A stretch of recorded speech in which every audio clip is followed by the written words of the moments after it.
오늘도 참으로 좋은 날입니다. 하나님께서 여러분 삶 가운데 축복으로 사랑으로 인도해 주시기를 원합니다.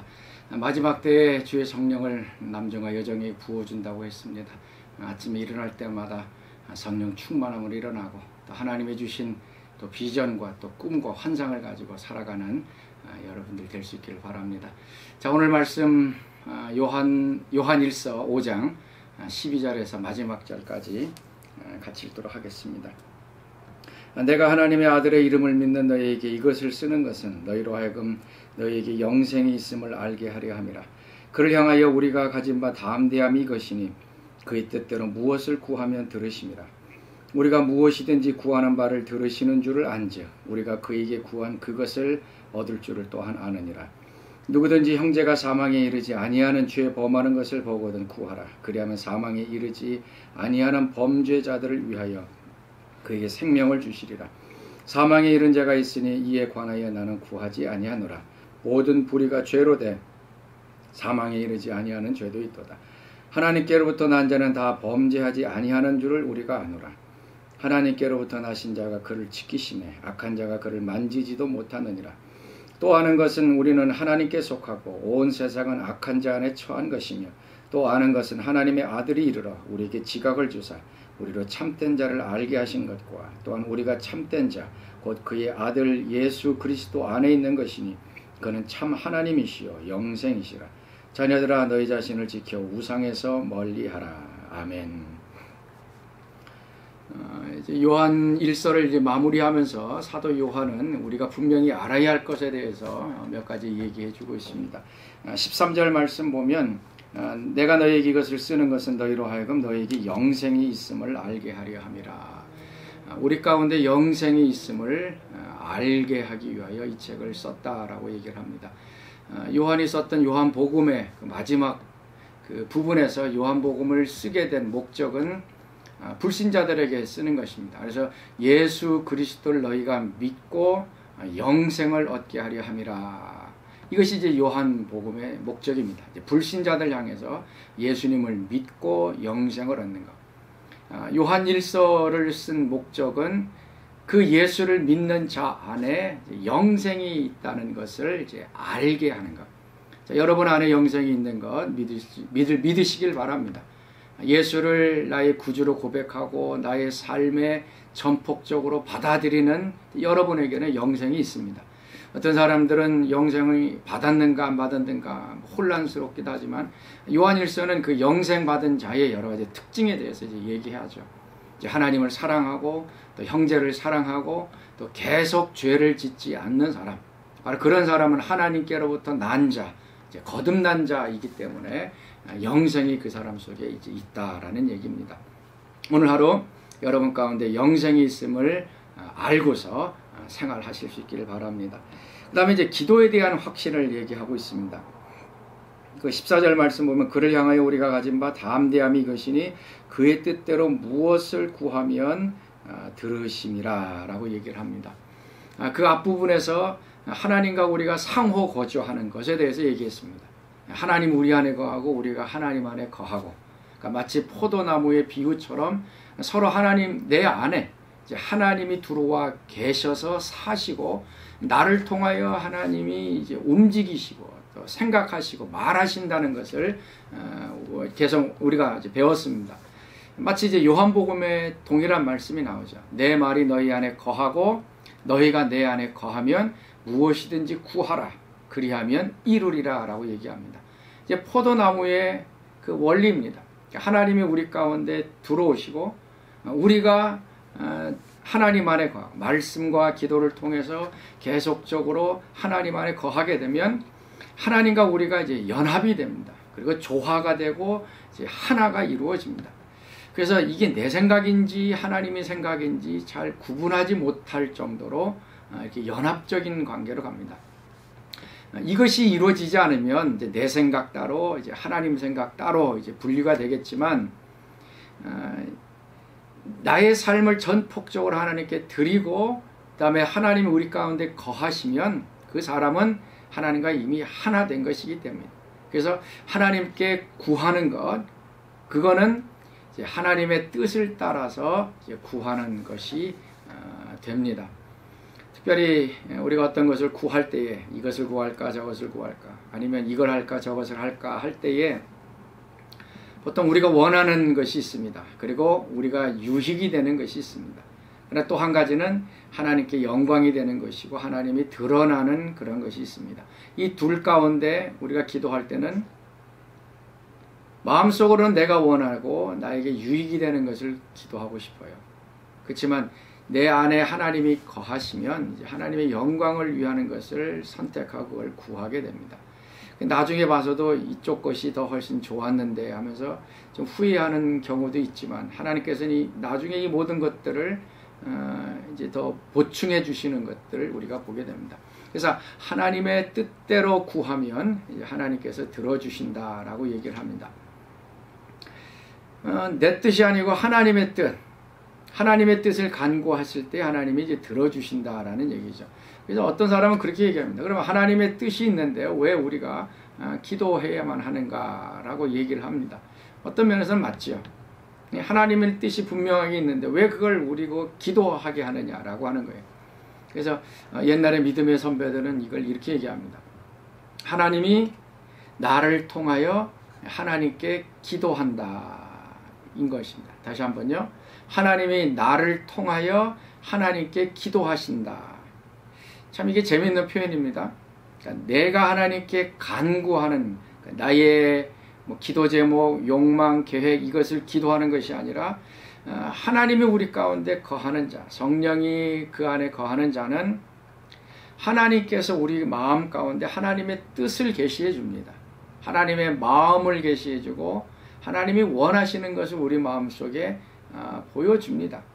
그러면 그걸 가지고 하나님께 구할 때에 하나님께서 역사하시는 거예요. 하나님의 생각, 하나님의 뜻을 하나님께 올려드리는 이런 기도의 원리가 됩니다. 하나님과 우리가 좀 일치 더 강하게 되면 내 생각과 내 유익되는 기도 제목이 좋은 것 같지만 나중에는 다 쓸모 없어집니다. 하나님의 뜻이 무엇인지 처음에는 손해보는 것 같지만 여러분도 하나님의 뜻을 선택할 수 있기를 바랍니다. 그러면은 그 선택을 통해서 또 하나님이 여러분의 삶 가운데 또 놀라운 일들을 이룰 것입니다. 그 다음에 세 번째 부분은요, 형제를 향해서 중보기도 하는 겁니다.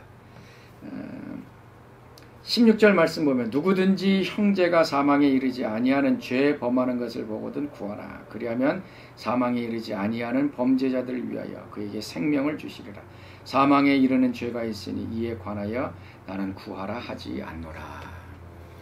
이것도 성경 해석하기 어려운 난해 구절 중에 하나입니다. 사망에 이르는 죄 그리고 사망에 이르지 아니하는 죄, 이 두 죄를 이제 나눠서 지금 설명하고 있습니다. 형제 사랑에 대한 구체적인 표현은 그 형제를 위하여 우리가 기도하는 것입니다. 형제 사랑에 대한 여러 가지 우리가 모습이 있겠지만 또 가장 중요한 것이 이제 기도죠. 그 사람을 위하여 영적으로 성장하고 또 믿음으로 자라날 수 있도록 또 거룩함을 추구하도록 또 하나님의 뜻을 추구하도록 우리가 기도해 주는 것이 형제 사랑의 모습일 것입니다. 특별히 이제 범죄한 형제 자매 그 사람들을 위해서 우리가 기도합니다. 어떤 경우는 안타깝게 기도하고요. 그 죄에서 빨리 돌이키도록 또 회개해서 하나님께 돌아오도록 우리가 기도하고 있습니다. 그래서 오늘 본문 말씀 보면 사망에 이르는 죄와 사망에 이르지 않는 죄를 이제 이야기하고 있습니다. 참 어렵습니다. 모든 죄가 사망에 이르는 것은 아닙니다. 그렇죠? 우리가 죄를 짓습니다. 그러니까 우리가 알지 못하고 짓는 죄가 있습니다. 그건 하나님 앞에 또 회개하면 돼요. 또 알고서 짓는 죄도 있습니다. 그때는 또 하나님 앞에 우리가 죄를 구하면 하나님께서 죄를 용서해 주십니다. 거짓말하는 거, 도둑질하는 거, 이거 했다고 사망에 이르지 않습니다. 그러나 성경에 보면, 특별히 이제 구약에 보면 특별한 죄들은 죽음으로 이끌어가는 것을 이제 보게 됩니다. 하나님의 이름을 아주 망령되이 부르는 사람들, 그 사람은 돌로 쳐 죽이라 그랬습니다.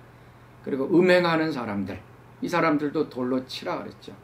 그래서 예수님께서 예수님한테 그 가늠하다 잡힌 그 여인을 데리고 와서 돌로 치려고 했던 이유도 바로 그것입니다. 음행한 것 돌로 쳐 죽여야 됩니다. 그리고 또 부모에게 불효하는 것, 거역하는 그 자식들도 돌로 쳐 죽이는 이런 일들이 있었습니다. 그러니까 여러 가지 것들. 그 다음에 신약에 와서는 성령을 회방하는 죄. 예수님께서 하나님의 능력으로 귀신을 내어 쫓아 주변에 있는 사람들이 바알세불의 힘을 힘입어서 귀신을 내어 쫓는다라고 얘기하죠. 하나님의 역사를 그 성령의 역사를 사단의 역사로 했던 거예요. 성령을 회방한 죄에 대해서는 이생과 내생에서 사함을 받지 못한다라고 이제 얘기하고 있습니다. 고린도 교회 같은 경우는 이 성만찬을 잘못함으로 인해서 잠든 자, 죽는 자도 있고 병든 자도 있다라고 이제 얘기해 주고 있습니다. 어떻게 보면 이 사망에 이르는 죄, 이것은 하나님께서 이미 포기한 사람들입니다. 그래서 구약에서도 그 예레미야에서 보면 하나님께서 이스라엘 백성들을 향하여 기도하지 말라라고 이제 얘기하고 있습니다. 이미 하나님께서 벌하시기로, 심판하기로 결정했기 때문에 기도하지 말라. 그 다음에 사무엘이 엘리 제사장에 관한 그 꿈, 환상을 보게 되죠. 하나님의 음성을 듣습니다. 그리고 엘리 제사장을 향해서도 기도하지 말라라고 이제 얘기하고 있습니다. 우리 주변에 많은 형제 자매를 위해서 우리가 계속적으로 이제 기도해야 할 것입니다. 특별히 하나님을 대항하는 사람들을 향해서도 우리가 이제 기도해야 될 것이에요.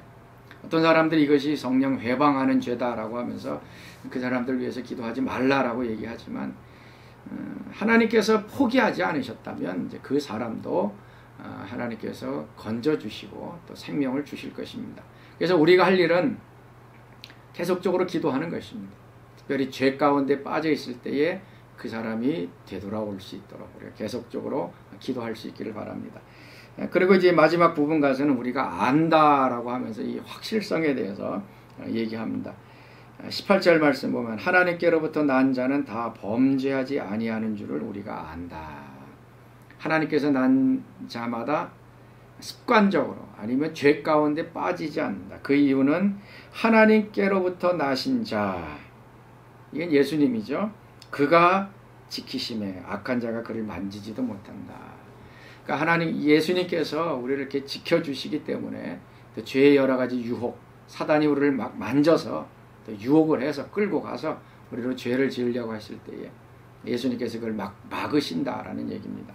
그 다음에 우리가 아는 것은 19절 말씀이요. 우리는 하나님께 속하였고 온 세상은 악한 자한테 처한 것이다. 그러니까 우리는 하나님께 속해 있다는 것. 우리는 하나님에게서 낳았고 하나님의 자녀이고 하나님의 생명을 가지고 있는. 그래서 우리는 하나님의 것이다 라고 하는 것을 이제 안다라는 거예요. 여러분도 아시기 바랍니다.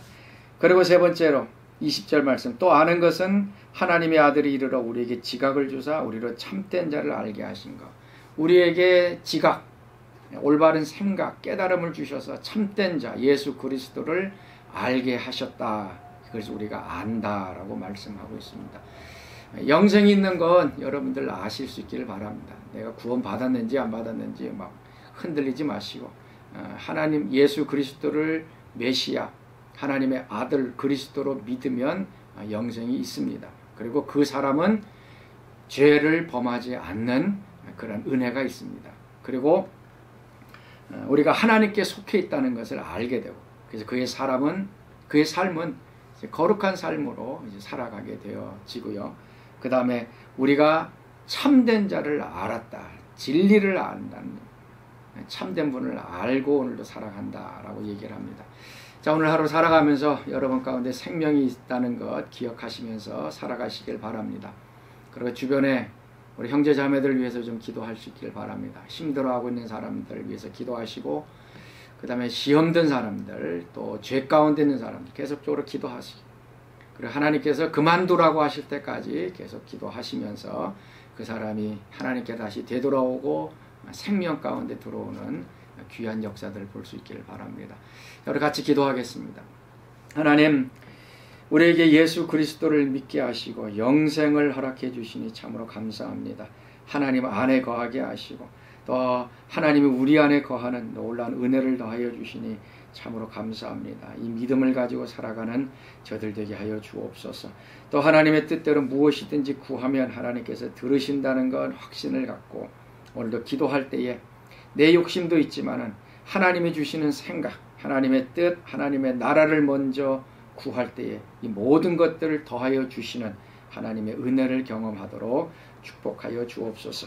오늘도 사랑하는 주의 백성들을 축복합니다. 하나님 함께하여 주옵시고 오늘 저들의 삶 가운데 새로운 일을 행하시옵소서. 길이 없는 곳에 길을 내어주시고 초자연적으로 공급하여 주시고 초자연적인 만남의 축복이 있게 하여 주옵시고 저들이 과거에 경험하지 못했던 놀랍고 새로운 일들이 오늘 하루 이루어지도록 축복하여 주옵소서.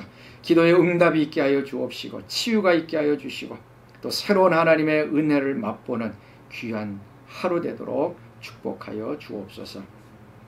이제는 우리 주 예수 그리스도의 은혜와 하나님의 그 크신 사랑하심과 성령님의 위로와 교통하심이 오늘도 내가 하나님께 속했고 하나님의 생명이 내 안에 있음을 기억하며 세상에 속하지 아니었고 거룩한 삶을 살아가기를 소원하는 오늘 새벽 기도에 참여한 모든 사람들 가운데 늘 항상 함께 하시기를 간절히 축원하옵나이다. 아멘. 자, 오늘 하루도 축복합니다. 성령님과 함께 동행하는 복된 하루 되실 수 있기를 바랍니다.